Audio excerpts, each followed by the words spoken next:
पूज्य भंते जी, मुझे ये पर्चे के माध्यम से यहाँ पे एक जगह बताई गई थी। तो उस जगह पे कुछ भगवान बुद्ध की प्रतिमा थी, लेकिन वहाँ पे कुछ लोगों ने महावीर स्वामी की प्रतिमा को कर दी। उसके बारे में विस्तार से जानकारी चाहता हूँ आपसे, कितना किलोमीटर है वहाँ पे, रियल में सच्चाई क्या है? देखिए ये यहाँ से लगभग 10 किलोमीटर दूर तुमेन गांव है। उस तुमेन गांव में एक भगवान बुद्ध की बैठी हुई मूर्ति है। आज से लगभग बैठी हुई मूर्ति को 6 साल पहले वहाँ के लोग बैठा देवा गया था। तब ये मूर्ति जो है वो इस तरह की थी, इस तरह की थी मूर्ति। तब इस शक्ल में थी ये मूर्ति, आप देख रहे हैं ना, इस तरह की मूर्ति थी। पुरानी मूर्ति है वो इस तरह की थी, ठीक है ना।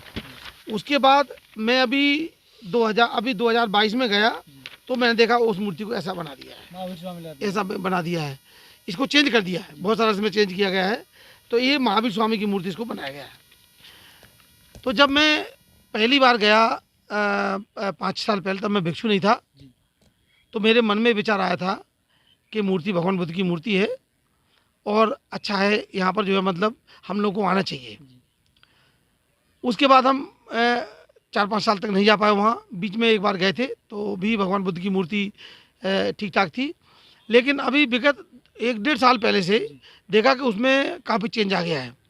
जब चेंज आया तब तक मैं भंते बन चुका था। तो जब चेंज आया तो मुझको लगा कि मतलब यहाँ पर भिक्षु संघ को मुझे लेके आना चाहिए, और भिक्षु संघ जब यहाँ पर आएगा तो वो अनुमोदन करेगा कि ये मूर्ति भगवान बुद्ध की है या भगवान महावीर की है। ये मेरे मन में विचार इसलिए आया था कि बुद्ध की मूर्ति को किस प्रकार से बदला गया, ये पुरानी पिक्चर से और नई पिक्चर से हम कंपैरिजन कर सकते हैं। यहाँ से लगभग 10 किलोमीटर दूर तुमेन एक गाँव है, और वो तुमेन गांव का जब इतिहास देखा तो पता चला कि उसका नाम था एक्चुअली, अशोका पीरियड में उसका नाम था तुम्बवन। तुम्बवन नाम था उसका। तुम्बवन से बना वो तुमेन, जिसका मतलब है तू और मैं ना, दोनों सच्चाई, ना तू सच्चाई है ना मैं सच्चाई हूँ। ये जो हम भ्रम की ज़िंदगी जीते हैं कि तू है और मैं हूँ, ये बिल्कुल गलत है। ये भगवान बुद्ध का दर्शन है। और अशोक कालीन वो नगरी है, तुम्बवन के नाम से उसको जानते थे। और वहाँ पर जब जाकर के देखा तो वहाँ एक नहीं, वहाँ अनेक अवशेष मिले। वहाँ पूरा गांव जो है वो, अगर पूरे गांव की खुदाई कर दी जाए तो वहाँ बुद्ध की बहुत सारी हजारों मूर्तियाँ मिल सकती हैं। वहाँ आप देखेंगे एक चित्र और है मेरे पास, देखिए आप, ये चित्र, ये भगवान बुद्ध का चित्र है, भगवान बुद्ध का चित्र है, ये भगवान बुद्ध की प्रतिमा है, ये भी वहाँ की प्रतिमा है। उसी प्रकार से आप देखेंगे कि जब गाँव में पूरा भिक्षु संघ, चूँकि वहाँ भिक्षु संघ गया था, तो भिक्षु संघ का वहाँ पर भिक्षु संघ ने वहाँ पूजा वंदना किया, बुद्ध वंदना, धम्म वंदना, संघ वंदना किया, और वहाँ पर भिक्षु संघ दान भी हुआ। उसके बाद वहाँ पर भिक्षु संघ का भोजन दान भी हुआ है। उसके बाद उपासकों का भोजन दान हुआ। उसके बाद जो है हम लोग और पूरा भिक्षु संघ तुमेन गांव की ओर निकले। उस गांव में जो मूर्ति है, उस मूर्ति के बारे में ये बताते हैं कि बहुत पहले, अभी के लोग जो है जिनकी उम्र 50 साल 60 साल हो चुके, वो भी ये बता नहीं पाते हैं।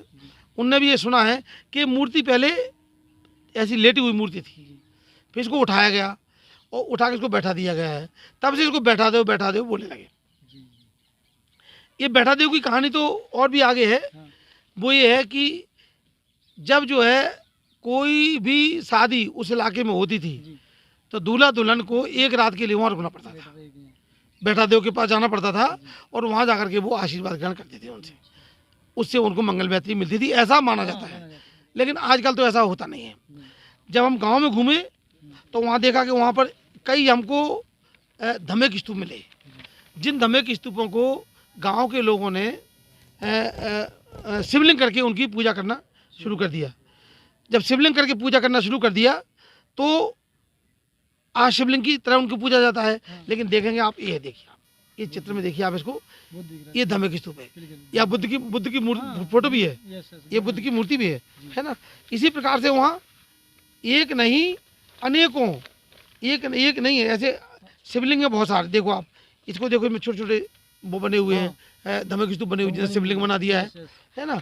तो इस प्रकार से आप देखेंगे कि वहाँ पर ये जो देखेंगे कि वहाँ पर सांची के स्तूप, वो जो आपका ये सारनाथ में जो धम्मिक स्तूप बना हुआ है वो ये है, देखिए धम्मिक स्तूप, ये सारनाथ का धम्मिक स्तूप जी है ना।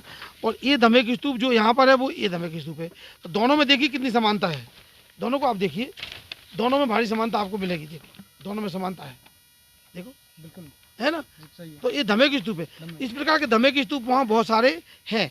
तो हम वहाँ पर गए, वहाँ पर जाकर के हमने देखा और महसूस किया, और पूरे भिक्षु संघ ने ये महसूस किया कि सच में यहाँ पर जो है ये बुद्ध की मूर्ति है। और बुद्ध की मूर्ति के लिए हम लोग अब जो प्रशासनिक कार्रवाई है उसको हम करने जा रहे हैं। और उसमें हम जो है ख़ास तौर से जो पुरातत्व विभाग है उसके पास जाएंगे, archaeological survey of India ASI है उसके पास हम जाएंगे और उसको जाके बताएंगे कि आप बताएं, आप तय करके हमको बताएं कि बुद्ध की मूर्ति है या महावीर की मूर्ति है, क्योंकि वो बताएंगे, उनका काम यही है, वो बताएंगे। तो हम उनके पास जाएंगे और जाकर के वो पता करेंगे उसका। तो ये तुम बन का और तू मन का एक हमारे पास वो है। हम 22 मई 2022 को यहाँ प्रोग्राम था जिसका नाम था राष्ट्रीय बौद्ध महोत्सव, और 23 मई 2022 में दूसरे दिन हम लोग वहाँ गए थे, पूरा भिक्षु संघ वहाँ गया था। 23 मई, अभी 23 मई घटना है, कोई ज़्यादा पुरानी घटना नहीं है। लेकिन वहाँ पे एक्चुअली में किसी ने ऑब्जेक्शन वगैरह ऐसा कुछ भी नहीं है अभी? नहीं, वहाँ किसी ने वहाँ पर जो है ASI ने जो है मतलब आर्कोलॉजिकल सर्वे ऑफ इंडिया ने ज़्यादा इंटरेस्ट नहीं लिया। अदरवाइज वो उसको चेंज नहीं कर पाते, उन्हें चेंज किया है, वो चेंज कर ही नहीं पाते। अगर उन्हें आक्षेप किया होता तो चेंज नहीं कर पाते, इसीलिए हम उसके पास जाएंगे। भाई आप बताइए, बिल्कुल ये आपकी ड्यूटी बनती है, आप बताइए क्या है। आज भी ऐसी मानता है उस गांव में कि तूमेन गांव में कोई मकान बनाता है, नींव खोदता है तो उसमें इतनी धातुएं निकलती हैं, उससे उनके मकान की कीमत निकल आती है।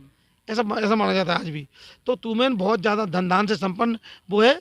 एक और तूमेन में वहाँ पर एक लाखा बंजारा महल है। लाखा बंजारा महल जो है वो लाखा बंजारा एक व्यापारी था, उसके पास 1 लाख बैलगाड़ी थे, उससे व्यापार करता था वो, और वहाँ पर आकर के अपना स्टॉक जमाता था। वो महल है, उस महल में आज भी हम अंदर जाकर देखते हैं तो वहाँ बहुत सारे धम्मिक स्तूप हैं, बहुत सारे अशोक का पिलर हैं, बहुत सारे अशोक चक्र हैं, बहुत सारे जो है मतलब अशोक की बुद्ध की मूर्तियाँ मिलेंगी। तो अशोक कालीन वो जगह है जहाँ पर आज भी जो है मतलब ज़मीन के अंदर जिसको बोल तलघर बने हुए हैं, तलघर बने हुए हैं। और उसमें अभी बंजारा महल में लगभग जो है 6-7 फैमिली उसमें रह रही है। अभी 6-7 फैमिली उसमें रह रही है। तो हम जब जाते हैं वो फैमिली के लोग मिलते हैं, मुलाकात भी होती है उनसे, और वो काफ़ी बड़ा है और वहाँ पर आज भी फैमिली वहाँ रह रही हैं और उसको बंजारा महल के नाम से आज भी जानते हैं। तो इस प्रकार से तूमेन का इतिहास है जिस पर हम काम कर रहे हैं। पंडित जी आपने बहुत अच्छी महत्वपूर्ण जानकारी दी। ये हमारी बहुजन समाज के लिए, पूरी वर्ल्ड के लिए बुद्ध की जो हिस्ट्री मिली है रियल में आपने सही कहा है। जो इसको तूमेन गाँव में जो बुद्ध के अवशेष, क्या बुद्ध की मूर्तियाँ निकली हैं, लेकिन महावीर स्वामी के नाम उन्होंने कई लोग दर्शा रहे हैं। लेकिन इसमें जो गवर्नमेंट ऑफ इंडिया जो जी विभाग आता है, आर्कियोलॉजी विभाग, उसको भी विशेष निगरानी करनी चाहिए और बिल्कुल जानकारी लेकर के सच्चाई सामने करनी चाहिए। जय भीम, नमो बुद्धाय।